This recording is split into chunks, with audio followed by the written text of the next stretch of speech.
Hi, my name is Sabrina LaField Loomis, and I have a beautiful 7-year-old that's about to be 8 on February 21st named Bo Jordan Loomis. I told my OB/GYN while I was pregnant that I used to have problems with fainting as a kid. I had some odd behaviors that my mom told me about, but I didn't find out until I was an adult in my late 30s that I actually had problems with my blood sugar dropping. So we weren't surprised, or they weren't surprised when I had gestational diabetes, but that was the only thing, and we monitored it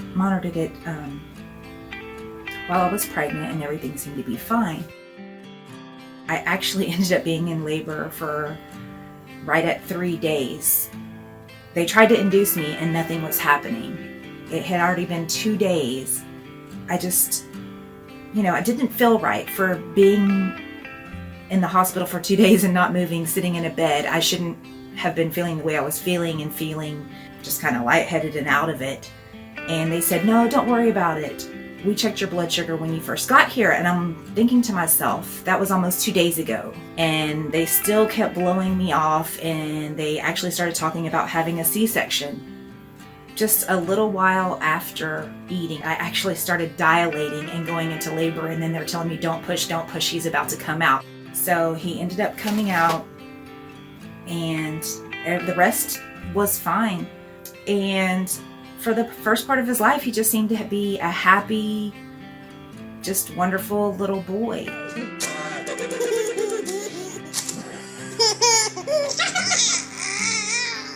Because I had known about low blood sugar and me being a mom with low blood sugar, I was concerned about him, and I asked his pediatrician, hey, should we be checking his blood sugar? And she's like, oh no, nah. And of course, they just kind of treated me as, the crazy first-time parent. And I didn't know how serious at the time low blood sugar could be. All I know is with my experiences as far as behavior, I didn't know that it could actually be life-threatening. I wish I would have pushed further, but I didn't. Hi, Bobo. Hi, my love. Hi, precious. Mommy loves you. I love you. So we thought Bo seemed to be developing normally, but then we started noticing that he was a late talker, a late walker, and he started having these episodes. It was only a couple of times, but it seemed to be whenever he was getting a cold or the flu or getting sick. And then when he was about 17 months old, my husband was out of town, and a very dramatic episode happened. Bo and I had just woken up, and we were in the kitchen. He was in his high chair eating, and then all of a sudden he just started getting cranky and crying uncontrollably, and his eyes started having that weird look in them again.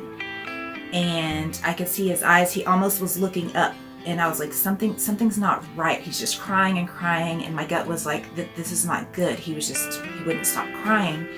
And all I can say is that his eyes just looked different to me, and they were kind of rolling up just ever so often. And so I just picked him up. I was like, you know what, I'm taking him to the ER. So I grabbed him, took him to the ER. He was still crying and screaming. We waited. They finally took us to the back. They checked his vitals, and they thought, oh, maybe he just has the flu. I think he was running a slight fever. They were just going to send us home with some antibiotics. And I just still didn't feel comfortable leaving, but what am I gonna do? So they discharged us from the ER and sent us home, and I'm literally in the parking lot in my car putting him in his baby seat, and he starts doing this thing again with his eyes rolling back even more severely, just rolling back, and he's crying and he's crying and he's crying, and I'm just starting to panic. I'm like, something is seriously wrong. So I just grasped him up and ran through the ER. I went right past the waiting room and went back to where I knew the doctors were. And I'm like, look, there is something neurologically wrong with my child. You have to do something. Do blood work, do something. And I remember the nurse telling me, well, blood work isn't going to tell us, if there's anything wrong with his brain. We need to do a CT scan. And I'm like, no, do that. Do blood work first, and then you can do a CT scan or do whatever you have to do. But there's something neurologically wrong with my child. Of course, they were reluctant, and they drew the blood work. And we were just waiting, so they could probably do the CT scan after all the blood work came back. And I was sitting there with him. I had already fed him because he seemed to still be hungry. And the nurse comes back with this weird look on her face, and she's like, didn't you just feed him? And I was like, yes. She's like, because his blood sugar was in the 40s. And of course, I didn't know what to think then, and I'm thinking to myself, blood sugar. Yeah, again, the brain has to have oxygen and glucose to function properly. And that nurse just told me that blood work isn't going to tell me if there's anything wrong, anything neurologically wrong with my son. And anyway, the wheels started turning. But they ended up rushing us because, it seemed to be very serious. The doctor actually never came back to speak to me.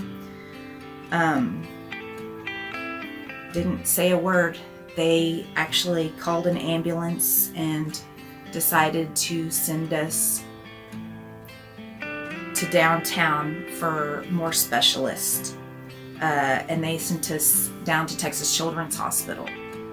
Long story short, he ended up being diagnosed with congenital hyperinsulinism. And he was 17 months old, almost 18 months old, which is a late diagnosis for this disease. So the first year and a half of his life, he wasn't getting enough glucose to his brain. And who knows how many times in the middle of the night that he wouldn't be getting enough oxygen to his brain. That's awesome. I started learning about hyperinsulinism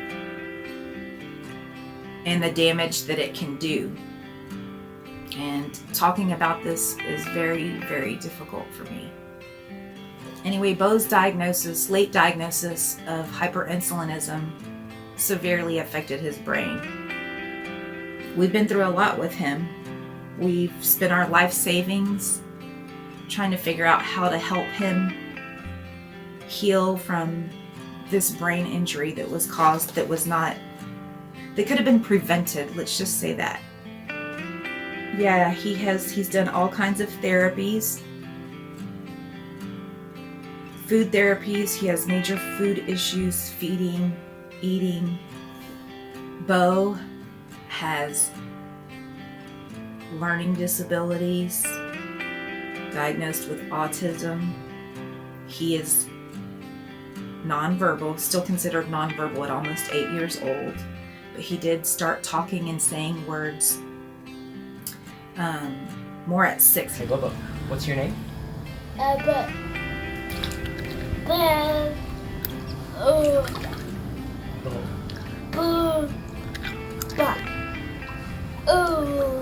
Yes. Bo. Your name.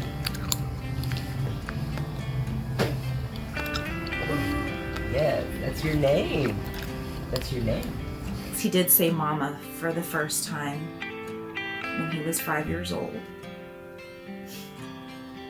I waited so long for that moment.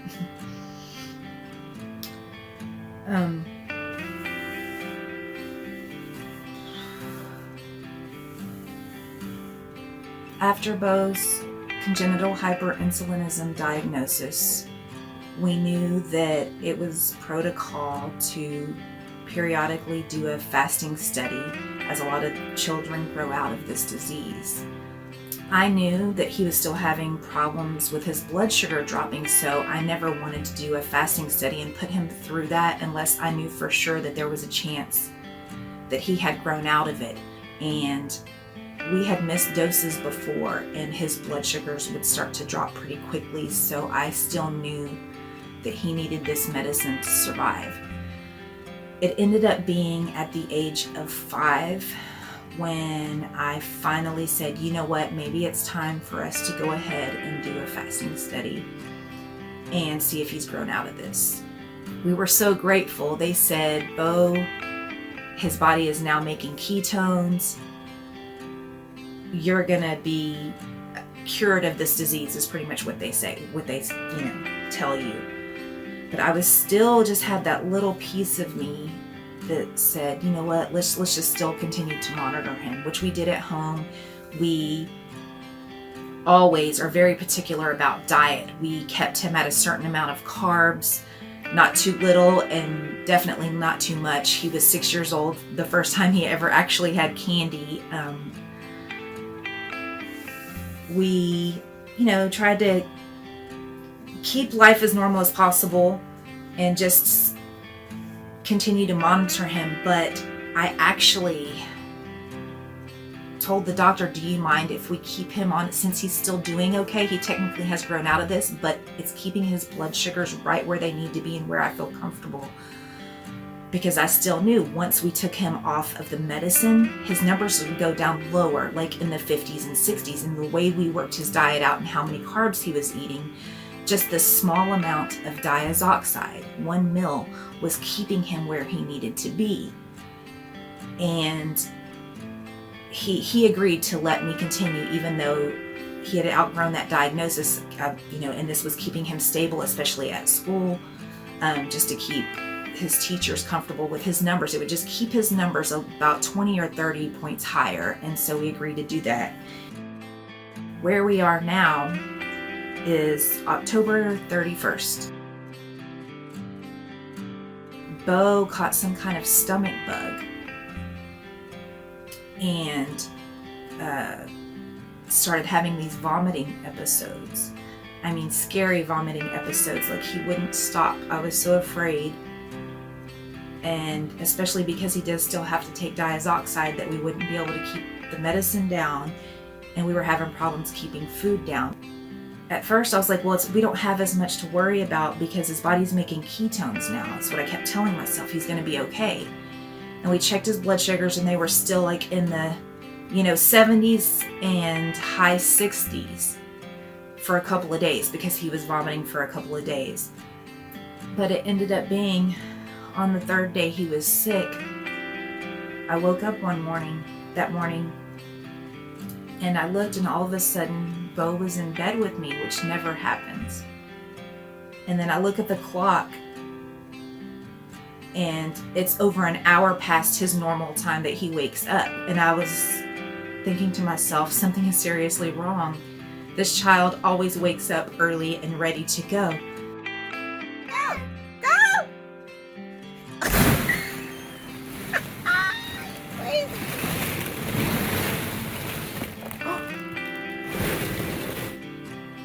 So I try to wake him up, and he would hardly move. And I holler at my husband, please, we have to check his blood sugar now. We have to check his blood sugar now. This is not normal. And so my husband checks his blood sugar, and he was like, oh my God. And my son's blood sugar was 28, the lowest that we had ever seen before. I remember the fear and just trying to hold it together and thinking, okay, what are we going to do? Before, we used to be able to give him a glucagon, so I don't think it's going to work. So I tried to do it anyway, and it didn't work. My son was like in and out of consciousness. I just decided, even though we had never done it before, please just call 911. I don't want to wait. Please call for help. Because normally if his blood sugar is low, we just take him to the hospital ourselves. But I was in a panic. We called them, and they came up and, tried to see what they could do. And they were actually able to kind of get him awake enough to safely give him glucagon gel, and nothing happened. It only came up to 31. And of course, I'm still freaking out.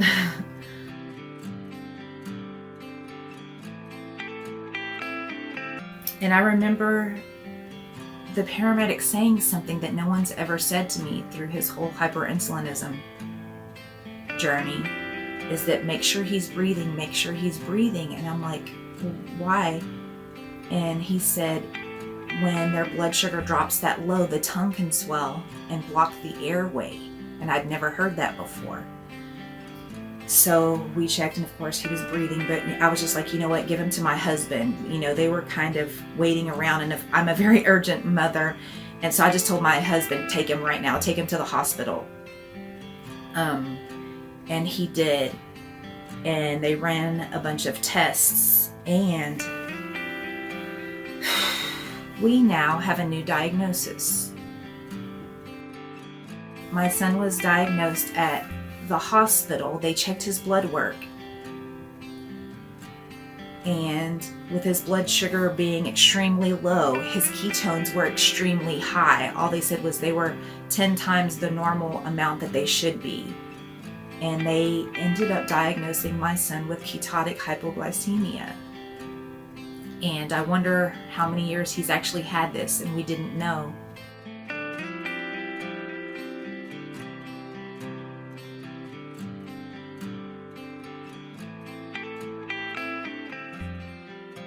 Bobo. Bobo. Hi. Are you okay?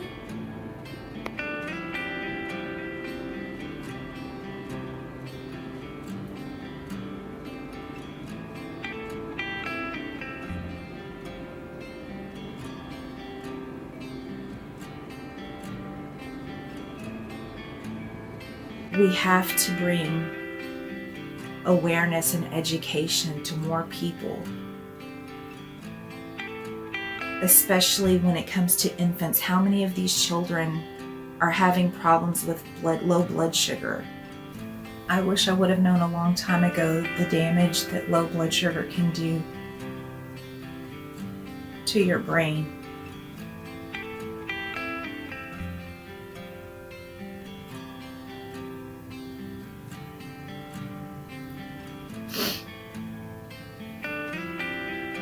It's a very easy diagnostic test, cheap. Please, I'm begging you, if you work in the medical industry, or even if you're just a parent that has knowledge of hypoglycemia, please spread this information. Children's blood sugar need to be checked, especially as infants. Before they leave the hospital, we need to make this a priority. It is a vital sign. You can't survive without glucose getting to your brain. You know, we wouldn't let our children go without getting oxygen to their brain. Why are we letting them go without getting glucose to their brain?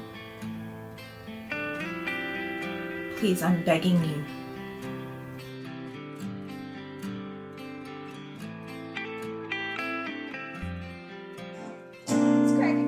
I know. He's like, ah.